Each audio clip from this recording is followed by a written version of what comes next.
On va donc passer à cette dernière présentation. Donc, c'est le professeur Sylvain Brice, qui est directeur de l'unité de biodiversité et épidémiologie des bactéries pathogènes à l'Institut Pasteur et qui va nous parler de la diphtérie à Mayotte et dans l'océan Indien. Est-ce que la Oui, connexion est bonjour. faite? Oui, parfait, on entend. Ah, super, vous m'entendez bien, vous me voyez peut-être aussi? Pas encore. Ça y est. D'accord, bon, il y a un petit décalage sans doute. Alors, je vais essayer de partager ma présentation. Selon les systèmes, c'est pas toujours le même bouton. Euh, parce que On est désolé pour l'heure de retard. Il y a eu des débats Il n'y a aucun passionnants sur problème. d'autres sujets. Ça m'a permis de suivre les deux précédentes présentations qui étaient vraiment intéressantes. Je regrette de ne pas être présent physiquement avec vous, mais bon, vous savez, le voyage n'est pas hyper rapide, comme vous le savez très bien. Et donc, on a préféré faire comme ça. Ce matin, on avait des visiteurs au laboratoire et je pouvais pas m'absenter. Donc, je vais vous parler aujourd'hui. Je vais essayer d'aller assez rapidement parce que c'est à la fin de la journée, je crois, pour vous aussi. Donc, je parle en tant que directeur du Centre national de référence de la diphtérie à l'Institut Pasteur, qui est hébergé dans notre unité. Et, euh, et je tiens à remercier les organisateurs de ce colloque pour cette opportunité de vous présenter la diphtérie. Donc la diphtérie, pour rappel, mais vous le savez sans doute, a différentes formes cliniques, un petit peu comme on vient de le voir pour la myéloïdose, mais en particulier une forme très classique qui était vraiment originellement celle qui était reconnue, qui est la forme respiratoire, donc l'angine diphtérique avec sa pseudomembrane, avec des anédopathies, un cou proconsulaire, et puis avec le croup, qui est une obstruction du larynx. Et puis, de manière moins connue, mais peut-être plus fréquente aujourd'hui, on a des formes cutanées, en particulier dans les pays tropicaux d'ailleurs, souvent sur les membres inférieurs, qui se caractérisent par des ulcères, comme vous le voyez là, souvent également avec des sortes de membranes grisâtres ou blanchâtres. Et on va y revenir puisqu'on a des séries de cas qui ont été décrites à Mayotte. Voilà, on a bien sûr les manifestations systémiques dues à la toxine diphtérique, une des toxines les plus puissantes connues, avec des manifestations myocardiques, neurologiques et rénales. Et puis, on a des souches qui ne possèdent pas cette toxine, mais qui peuvent envahir, en fait, donc créer des bactériémies et se caractérisent souvent par des endocardites. Voilà, donc la forme cutanée, elle est importante parce elle est probablement plus fréquente que la forme respiratoire. En tout cas, dans les données du CNR, c'est le cas. Et elle est importante également en tant que réservoir de la diphtérie plus classique respiratoire. Voilà, donc vous voyez bon, des descriptions. Donc ce sont des lésions pustuleuses puis ulcérées, douloureuses, à bordure érythémateuse ou violacée, d'évolution récente et assez rapide souvent, couvertes généralement d'une fausse membrane grisâtre, pardon, très adhérente. Elle prédomine au niveau des membres inférieurs. Les manifestations toxiniques, alors dans les formes cutanées, elles sont rares. Elles peuvent arriver, elles peuvent exister, mais elles sont assez rares. Et on pense qu'il y a une espèce d'immunisation ou de booster d'immunité progressif lors des infections cutanées qui peut-être évite des formes graves toxiniques. Voilà, et très important également, ces lésions sont polymicrobiennes. On a souvent également du staph et du piogénèse dans les prélèvements microbiologiques. Ce qui fait que il faut, si on suspecte une diphtérie, il faut vraiment préciser aux bactériologistes du labo de rechercher en particulier Corynebacterium diphtheriae. Voilà, donc c'est la forme extra-respiratoire en effet la plus fréquente et elle est même plus fréquente que la forme respiratoire, comme je l'ai dit, sauf dans des cas d'épidémie de diphtérie respiratoire, comme on le voit actuellement en Afrique de l'Ouest par exemple. Voilà, on a donc des facteurs de risque qui sont des situations de précarité en particulier, l'hygiène bien sûr, et puis donc patients, vous voyez ici ça c'est le point de vue métropolitain, mais patients vivant ou en provenance de pays en développement, de Mayotte, de la Réunion, de Guyane ou de Nouvelle-Calédonie. Voilà. Et puis on a le cas particulier des diphtéries à Corynebacterium ulcerans, je vais y revenir, hein, c'est une espèce très proche de diphtérie. Et là, le facteur de risque, d'abord, il faut être âgé pour avoir des infections à Corynebacterium ulcerans. Bon, je pense que la médiane se situe autour de 80-85 ans en France métropolitaine. Et puis, un contact étroit avec des animaux de compagnie, en particulier les chats et les chiens. Alors, les agents de la diphtérie, classiquement, on avait Corynebacterium diphtheriae, une souche porteuse du gène TOX, hein, c'est la définition stricte de la diphtérie, Corynebactérie du complexe, diphtheriae porteuse du gène TOX, avec deux espèces principales, la classique originelle, Corynebacterium diphtheriae, à transmission interhumaine et quasiment exclusivement humaine, on la trouve très peu chez l'animal. On en a un peu chez les chevaux, c'est vraiment l'exception. Et puis, ulcérans, complètement le contraire, une bactérie généraliste qu'on va trouver partout chez les animaux sauvages et chez les animaux domestiques, dans les fermes et dans les foyers, avec une transmission purement zoonotique. On n'a pas encore documenté de cas de transmission à Corynebacterium ulcerans entre humains. Voilà, donc ces souches peuvent être lysogénisées, c'est-à-dire envahies en quelque sorte, leur génome va être envahi par un phage, un prophage, qui va insérer son génome dans le chromosome bactérien. Et ce génome de phage contient un gène qui s'appelle TOX et qui produit cette toxine. Alors ici, vous avez l'aspect caractéristique des colonies de ces bactéries sur la gélose Stensdahl, qui est utilisée spécifiquement pour détecter les agents de la diphtérie. Vous voyez ce halo brun qui est tout à fait caractéristique, avec des colonies noires. Et puis, alors, un test important dans la microbiologie et le diagnostic de la diphtérie, c'est le test d'ELEC, qui est un test d'immunoprécipitation où on va en fait faire se rencontrer la toxine produite par les souches, vous voyez ici par exemple une colonie positive, avec un anticorps anti-toxine, avec un arc de précipitation que vous voyez ici sur 5 souches sur les 6 présentes ici, qui prouve que la toxine est produite, puisqu'elle diffuse dans la gélose ici. Voilà. Et je mentionne ça parce que la définition de l'OMS, c'est vraiment les souches tox positives, mais qui produisent également la toxine. Et donc, on est obligé de faire le test ELEC si on veut répondre à la définition de l'OMS. En revanche, si on veut répondre à la définition française, on n'est pas obligé. Il suffit de faire la PCR sur le gène tox. Et d'ailleurs, elle est faite au CH de Mayotte, au laboratoire de microbiologie. Donc, pour complexifier un tout petit peu, évidemment, c'est de la biologie. Depuis la définition traditionnelle de la diphtérie, il y a plus d'un siècle, on sait maintenant qu'un certain nombre d'espèces peuvent porter le gène TOX, et en particulier donc Corynebacterium ulcerans, en plus de diphtérie, mais aussi Ramonii, une espèce nouvellement décrite récemment, ainsi que Corynebacterium pseudotuberculosis, mais de manière complètement exceptionnelle. Cette espèce va porter le gène TOX uniquement dans les souches isolées de buffles en Égypte. Pour l'instant, c'est vraiment le seul cas de figure qui a été trouvé. Donc, les agents de la diphtérie, réellement, c'est ulcerans en particulier, et diphthériés, des souches TOX+, avec quelques Ramonii qui sont très rares à l'heure actuelle. Les autres espèces sont intéressantes parce qu'elles sont toujours TOX négatives ou ne produisent pas la toxine. Sylvaticum, par exemple, va avoir le gène, mais ne va jamais le produire ou l'exprimer, hein, de la toxine. Et donc, c'est intéressant de distinguer ces espèces parce que la prise en charge des patients et des contacts ne va pas du tout être la même. Donc, la définition de la diphtérie en France, je viens de vous le dire, hein, isolement de Corynebacterium diphtheriae ulcerans ou pseudotuberculosis et mise en évidence du gène codant la toxine diphtérique. Et ceci, donc, indépendamment de la production de la toxine elle-même.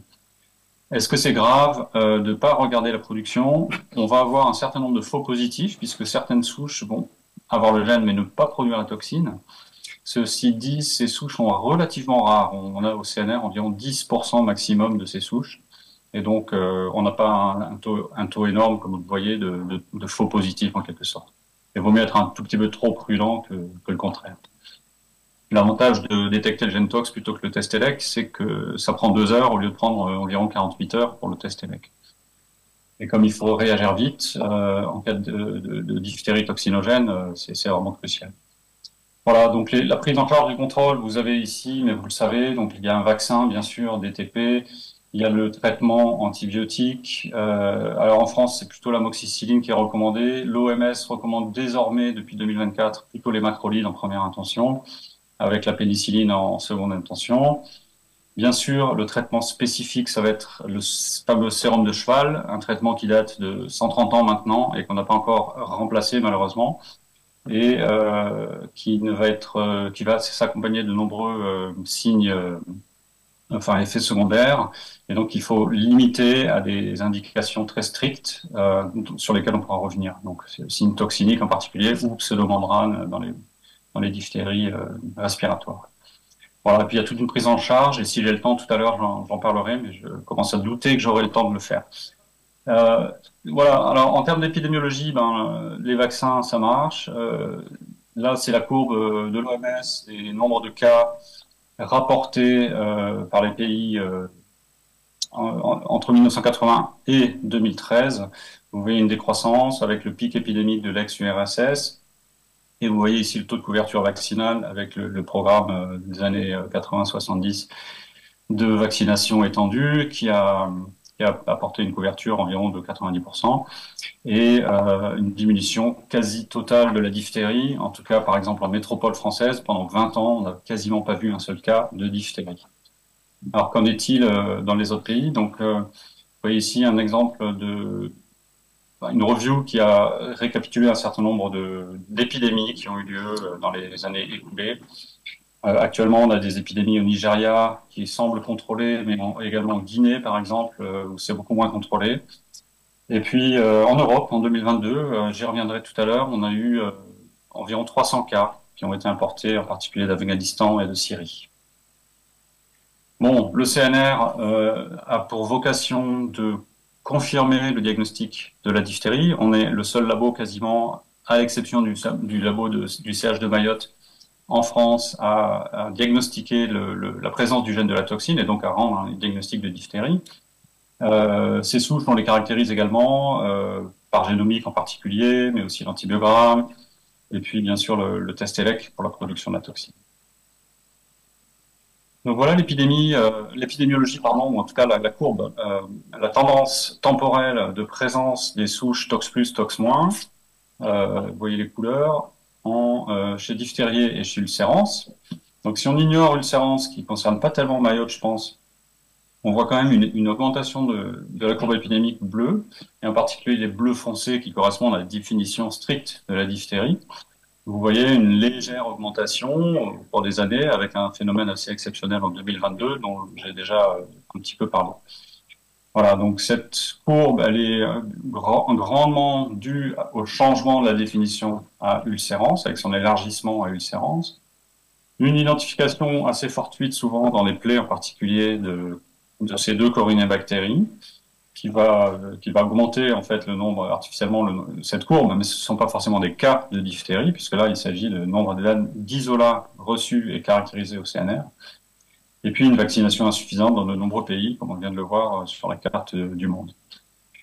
Voilà, alors à Mayotte, j'ai regardé les données du CNR à l'occasion de cette présentation. Donc sur 2007 à 2024, donc environ 18 années de surveillance, on a 135 cas de Corynebacterium diphtheriae, sans tox négatif. Donc on trouve beaucoup de tox négatifs, hein, il faut vraiment regarder le gène tox. Et puis 35 cas tox positifs sur Mayotte sur ces années. Donc, vous voyez une sorte de moyenne environ de 2 par an, qui se répartissent en 8 respiratoires et 27 cutanés. Donc vous voyez ici le rôle de l'infection cutanée dans l'épidémiologie de la diphtérie. Un peu plus tard, donc, dans les années récentes, pardon, on a en particulier en 2022, alors c'est pas 2023 cette fois-ci, là, contrairement au topo précédent, mais 2022, on a un phénomène épidémique important à Mayotte avec 9 cas de diphtérie, alors qu'en général on en a 1 ou 2 par an. Et puis c'est revenu à la normale en 2023-2024, semble-t-il. Voilà, et alors ce qui est intéressant, c'est que là, les 8 sur 9 appartiennent à un même groupe génétique, donc une seule souche en quelque sorte, qui a l'air d'être endémique. Alors ces cas de Mayotte sont souvent des cas importés des Comores, hein, donc il y a une endémicité. On retrouve aussi ce génotype à La Réunion, on en a retrouvé 4 ou 5. Voilà, donc il y a eu quelques études sur l'épidémiologie de la diphtérie à Mayotte et à La Réunion. En particulier cette étude coordonnée par Santé publique France, avec Sabine Henry du CH Mayotte, où on a décrit 14 cas d'infection à la Corynebactérie tox positive, donc, sur ces années-là, avec malheureusement un cas chez un enfant qui est décédé, et puis 13 cas cutanés. Voilà. Vous voyez ici la distribution des données démographiques des patients. Hein, donc la plupart sont des mâles, avec une répartition des âges assez grande. Et puis beaucoup de cas importés à Mayotte, comme vous le voyez. Enfin, vous le voyez peut-être pas, mais c'est écrit. Voilà. Et puis le CNR a caractérisé les souches, y compris du point de vue du biotypage, parce que dans les années 30, on pensait que les souches de biotype gravis causaient des infections plus graves, donc on continue à regarder ces biovars. Et là, c'est pas clair du tout s'il y a une corrélation entre la gravité de l'infection et le biotype, mais on continue à le faire pour accumuler des données. En général, c'est des variants de type MITIS qui sont identifiés à Mayotte. Voilà. Alors, en ce qui concerne le suivi des contacts, vous voyez que sur 168 contacts proches, seuls 8 ont été détectés comme porteurs de corinée toxinogène. Alors, je dis seulement, mais c'est en fait assez important, et donc ça souligne l'importance de regarder chez les contacts pour rompre les chaînes de transmission en mettant sous antibiotiques ces contacts. Voilà, et puis dans ce contexte de cette étude, ils ont également rapporté une vingtaine de souches non toxinogènes, d'où l'importance, quand on isole Corynebacterium diphtheriae, de s'assurer que le gène tox est bien présent. Voilà, une deuxième étude a été une série de cas cutanés coordonnés par Kelly Bani, avec au CHU de Félix Vuillan à Saint-Denis de la Réunion, hein, avec donc 13 cas qui ont été décrits. Voilà, donc cette étude est remarquable par sa précision de description des cas. Il y en a 5 sur 13 seulement qui disaient la toxine, comme quoi on peut faire des diphtéries cutanées sans la toxine diphtérique. Et voilà, seuls 6 patients, par exemple, étaient immunisés sur les 5 années précédentes. Et puis encore, cette notion de polymicrobienne, hein, des plaies polymicrobiennes, est donc bien précisée aux bactériologistes si on suspecte une diphtérie, de rechercher Corynebacterium diphtheriae ou ulcerans. Voilà, donc ça, c'est un point Santé publique France au 2 juin 2021 qui a rapporté une augmentation de l'incidence de la diphtérie ces dernières années. Alors, ces dernières années, c'était 2019 à 2021, là, en l'occurrence, avec un nourrisson décédé. Une pathologie probablement sous-diagnostiquée à Mayotte, soulignée Santé publique France, un risque de réémergence lié à une couverture vaccinale insuffisante, et il rappelle que c'est une maladie à déclaration obligatoire. Voilà. J'ai trouvé ça sur Internet du point de vue enfin, je pense que c'est un média de la Réunion. Mais en 2022, donc déjà 6 cas durant les premiers mois de l'année. Donc là, on arrive sur le phénomène de 2022 que je vais évoquer tout à l'heure également à Mayotte. Et puis, ce qui est intéressant de cet article, c'est qu'il rappelle en effet que le diagnostic peut être fait au CH de Mayotte par l'équipe de Thierry Benoît Catin. Et donc, c'est important de savoir ça parce que c'est vrai que sur les autres territoires non métropolitains, on nous envoie souvent les souches et donc ça implique un délai qui n'est pas vraiment compatible avec une prise en charge efficace. Voilà. Et puis donc en 2022 également un bébé décédé en raison de cette toxine. Voilà. Une autre étude que je voulais mettre en avant dans cette présentation, c'est la description d'un cas de polyneuropathie à Mayotte, qui a été coordonné par Justine Franco au CH de Mayotte, département de pédiatrie. Et ici, on a eu vraiment un cas classique de diphtérie, mais avec une entrée, disons, cutanée et un croup. Voilà, il y avait quand même un croup, donc une forme respiratoire également. Et puis donc une administration d'antitoxine diphtérique qui a été faite malheureusement après le jour 2 et sans doute beaucoup après, ce qui fait que en fait il faut savoir que l'antitoxine diphtérique elle est vraiment efficace avant que la toxine ne tue les cellules du myocarde ou des nerfs périphériques. Et que si on arrive un peu trop tard avec les anticorps, ça va pas être efficace. Voilà, donc c'est vraiment une urgence thérapeutique. Ces cas de diphtérie toxinique. Voilà, donc dans le cas de cet enfant, on a eu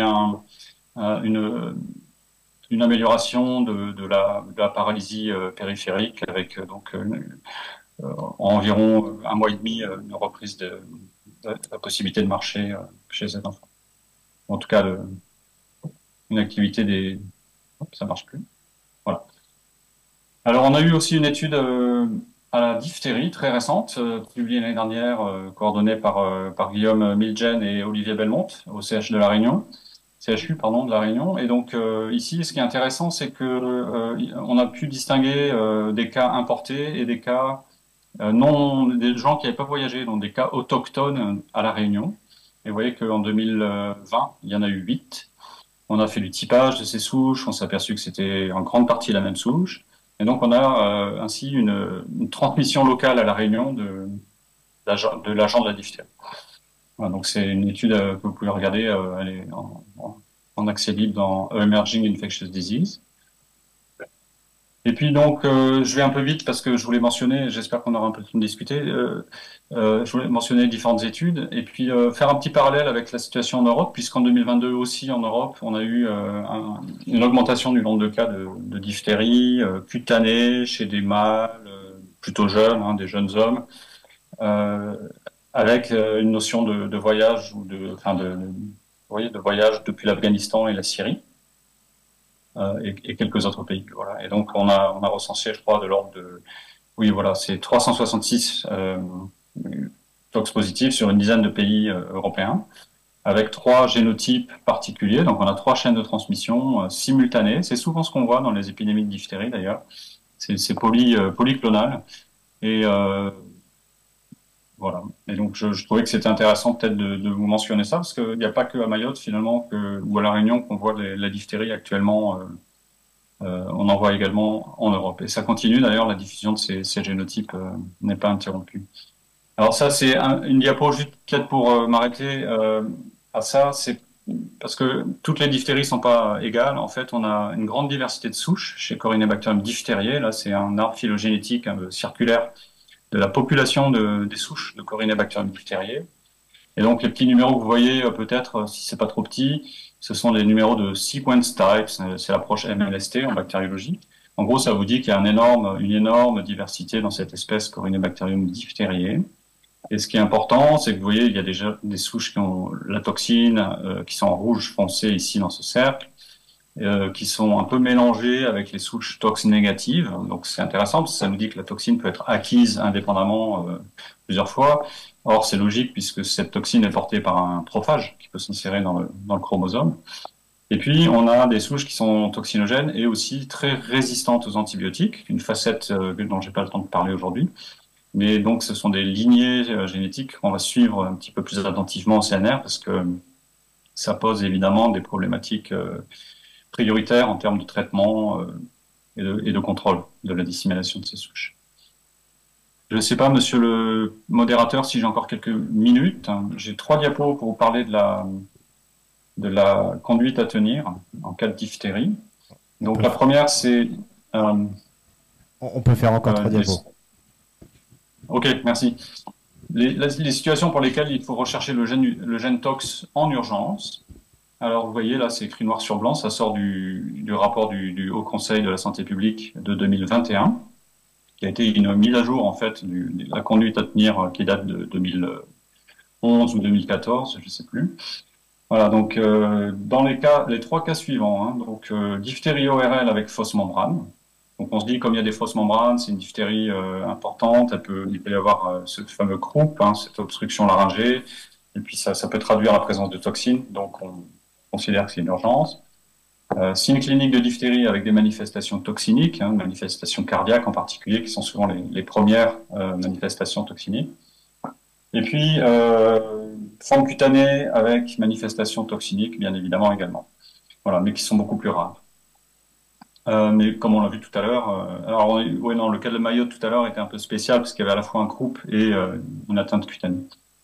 Voilà, donc à contrario, les formes cutanées chroniques isolées, sans manifestation respiratoire, ne sont pas considérées comme une urgence pour la recherche du gène tox. Ici, je résume la conduite à tenir préconisée par le HCSP en cas d'isolement de diphtérie tox plus. Donc, ce qui est important, c'est que on va traiter aux antibiotiques systématiquement pour interrompre la transmission, traiter au sérum de cheval quand c'est nécessaire uniquement, comme on vient de le voir, un rattrapage vaccinal, une déclaration obligatoire et un suivi microbiologique pour s'assurer que le portage d'ORL a été interrompu après le traitement antibiotique. Pour les contacts, une surveillance clinique, bien entendu, et également un prélèvement ORL. Et si est positif, ben, ça va devenir un cas, avec un traitement antibiotique ensuite pour les contacts rapprochés, et puis un rattrapage vaccinal si nécessaire. Ça, c'est pour la diphtérie ORL. Pour la diphtérie cutanée, donc c'est un peu la même chose. On va couvrir la plaie, on va faire un prélèvement de gorge pour s'assurer qu'il n'y a pas de portage ORL, et puis ensuite traitement antibiotique et antitoxine comme on l'a vu si c'est nécessaire, rattrapage vaccinal et déclaration obligatoire. Voilà, je ne parlerai pas des ulcérances aujourd'hui. Tout ça est résumé dans des textes de référence que vous trouverez très facilement sur le site web du CNR, la diphtérie. Donc n'hésitez pas à le consulter.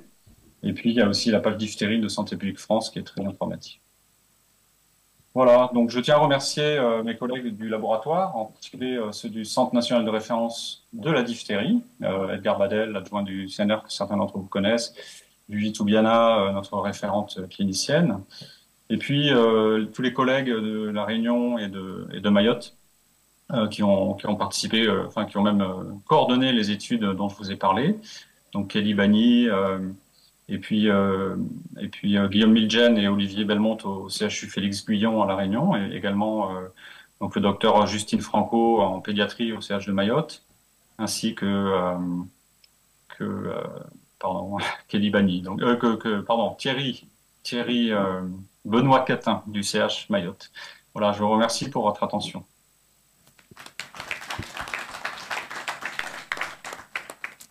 Merci beaucoup. Il y a une question, Marc.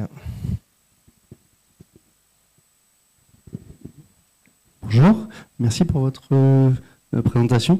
J'ai deux questions. La première, c'est si on a des patients contacts du patient qui a eu une diphtérie, si ces personnes de l'entourage sont bien vaccinées, est-ce qu'il y a vraiment une indication à une antibioprophylaxie et par là, je veux dire, est-ce que le vaccin marche bien? Et la deuxième chose, j'avais eu, mais en région parisienne, pas ici, un cas d'un patient qui avait eu des lésions sur les jambes et pour lequel on avait diagnostiqué une diphtérie cutanée, mais on avait pensé plutôt à une contamination par l'environnement, parce que vous dites que la contamination, elle est interhumaine, mais sur les formes cutanées, à part si les gens ils se frottent les jambes les uns sur les autres, je comprends pas très bien le mode de contamination interhumain en fait. Est-ce que vous pouvez préciser un peu ça, s'il vous plaît? Parce que je comprends bien au niveau ORL, mais au niveau cutané, j'ai du mal à comprendre. Oui, alors pour répondre à la deuxième question, je pense que je suis pas sûr qu'on sache exactement comment ça se transmet, mais on peut imaginer en effet que bah déjà il y a le contact via les contacts directs comme vous le suggérez, mais aussi peut-être par des objets inertes qui sont contaminés lorsqu'on est dans la même pièce ou dans le même bus ou que sais-je. C'est sûr, parce que c'est des plaies quand même un petit peu purulentes, hein, donc. Après, en ce qui concerne le traitement antibiotique, alors on considère que le vaccin ne protège pas contre le portage. Il est, il est décrit comme un vaccin anatoxine, hein, donc la toxine purifiée. Donc on va avoir des anticorps essentiellement contre la toxine pour éviter les effets toxiniques. En revanche, on pense pas que ça contribue de manière en tout cas majeure à diminuer le portage. Donc on peut avoir du portage même si on est vacciné, d'où l'intérêt pour les contacts, je pense, de suivre une antibioprophylaxie quand même.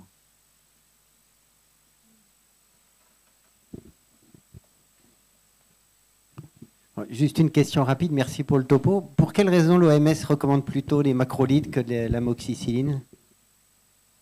C'est une très bonne question. On s'est bien posé la question également avec Julie Toubiana.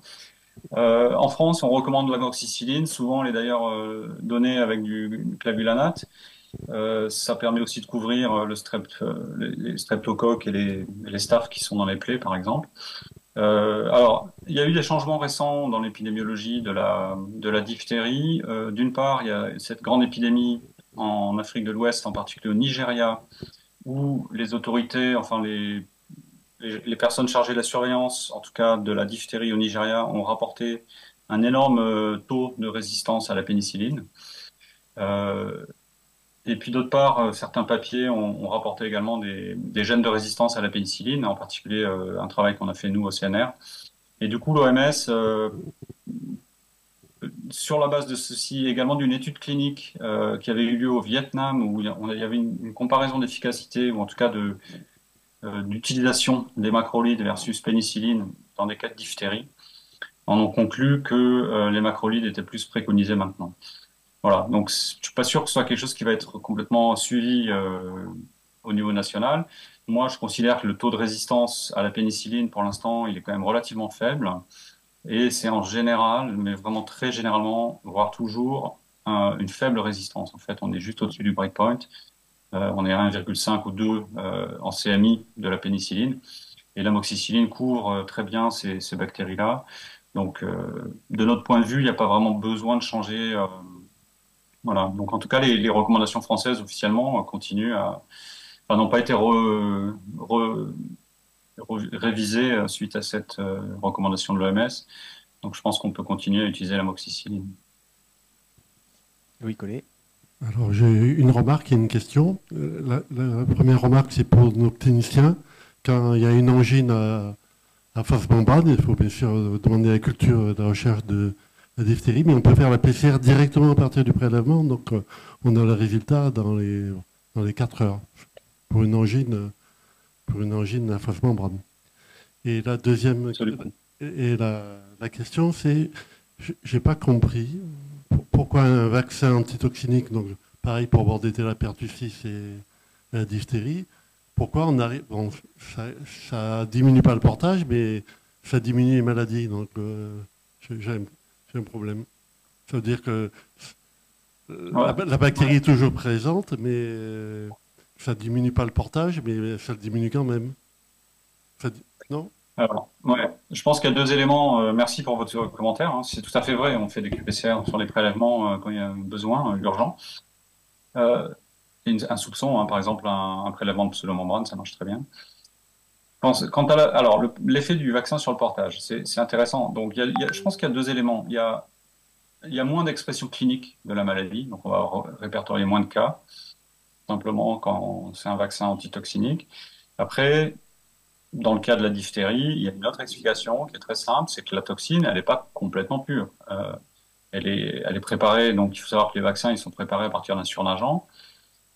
C'est pas du tout des vaccins recombinants, etc., hein, acellulaires. Donc, des études de protéomique sur différentes marques de vaccins antidiphtériques ont montré qu'il y a beaucoup d'autres choses dans le vaccin que de la toxine. Même si la toxine est hyper dominante, vous avez plusieurs centaines de protéines immunogènes dans le vaccin. Ça, c'est publié, donc j'en parle totalement librement. Et donc, on pense que ça explique, en effet, une baisse de transmission et de portage, hein. Ça apporte une explication à votre question. J'avais une dernière question, commentaire. En fait, dans la communauté dermato-infectiologique, on a souvent ces échanges, et d'autant plus quand il y a eu les publications des collègues du CHU Nord de Saint-Denis à La Réunion. Ça nous paraît quand même difficile de considérer une maladie avec une atteinte polymicrobienne dans l'expression de ces ulcères. Alors j'ai bien compris que finalement ça avait un peu changé en termes de définition et qu'en plus on pouvait considérer que si la toxine n'était pas présente mais que si le gène était présent ça pouvait suffire. Mais j'ai et d'autres collègues, on en parle régulièrement avec Pascal Deljudis, avec Romain Blaiseau en Guyane, ça nous semble difficile de catégoriser tous ces dossiers comme des diphtéries cutanées alors qu'il y a du staph qui peut donner des lésions similaires, surtout du streptocoque avec des ectymas streptococciques.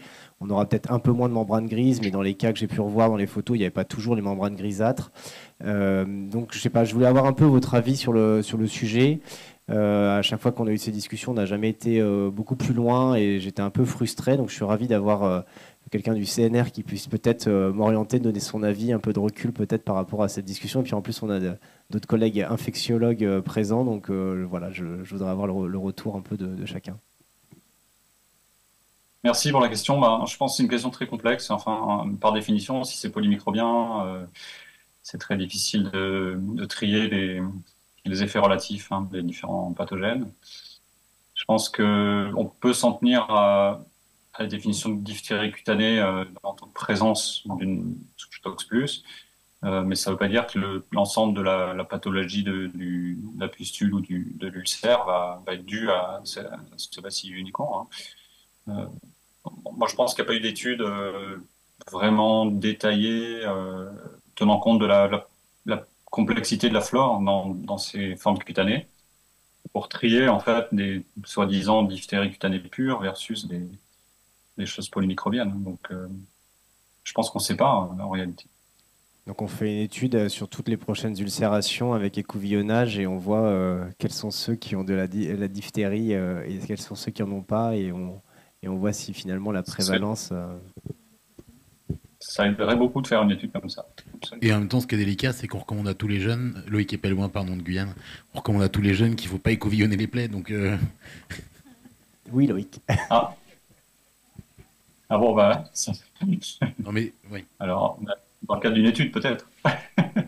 Et maintenant, sur la série guyanaise que Sylvain connaît bien, vu que là, elle vient d'être publiée, c'est en grande partie des patients qui viennent du fleuve Maroni et qui ont un contact permanent avec l'environnement, donc effectivement la pathogénicité de ces diphtéries tox plus, on ne sait pas. Louis Gaulet. Et aussi au niveau des laboratoires, parce que très souvent, en fait, la diphtérie, il y en a quoi, 4-5 colonies. Nous, les techniciens, on les a formés. Dès qu'il y a du Staph aureus et du streptoa, il faut rechercher la diphtérie. Mais il y en a souvent, quoi, 4 colonies, quoi, 5 colonies. Et donc, comment conclure une diphtérie cutanée avec 4-5 colonies? Enfin, je veux dire, il faut... Non, mais il y a sûrement toute une gradation entre la présence fréquente de ces colonies versus une présence beaucoup plus modeste, en quelque sorte. Je sais pas, En fait, la difficulté qu'on a, c'est que beaucoup de littérature sur la diphtérie est très ancienne, mais à l'époque, on s'intéressait absolument pas à la diphtérie cutanée. Et donc, il y a beaucoup à faire, je pense, sur cette pathologie. Et vous êtes sans doute les mieux placés, parce que métropole, on en voit très peu. Quoi. La diphtérie, elle pousse un peu moins vite que le Staph aureus et les streptos. Donc, il y a des compétitions. Peut-être qu'il y en a beaucoup, en fait, dans le prélèvement et il y en a un peu moins dans la culture. Donc, comme on l'a dit sur la lèpre avec les comores tout à l'heure, officiellement, je vous propose, si le CNR est prêt à nous accompagner à des financements ou des portes à ouvrir vis-à-vis de financement, de pouvoir monter une telle étude sur nos territoires qui sont principalement concernés, qu'on puisse répondre à cette question dans les prochaines années. Ravi de contribuer si on peut vous aider. Oui, absolument. Avec plaisir. Il y a des cliniciens qui nous disent recherche de Corynebacter diphtérie et on trouve la diphtérie quand même aussi. Mais avec du staph et du strepto. Oui. Merci. Après, il y a la question des tox négatifs qui sont aussi plus fréquents que les tox positifs.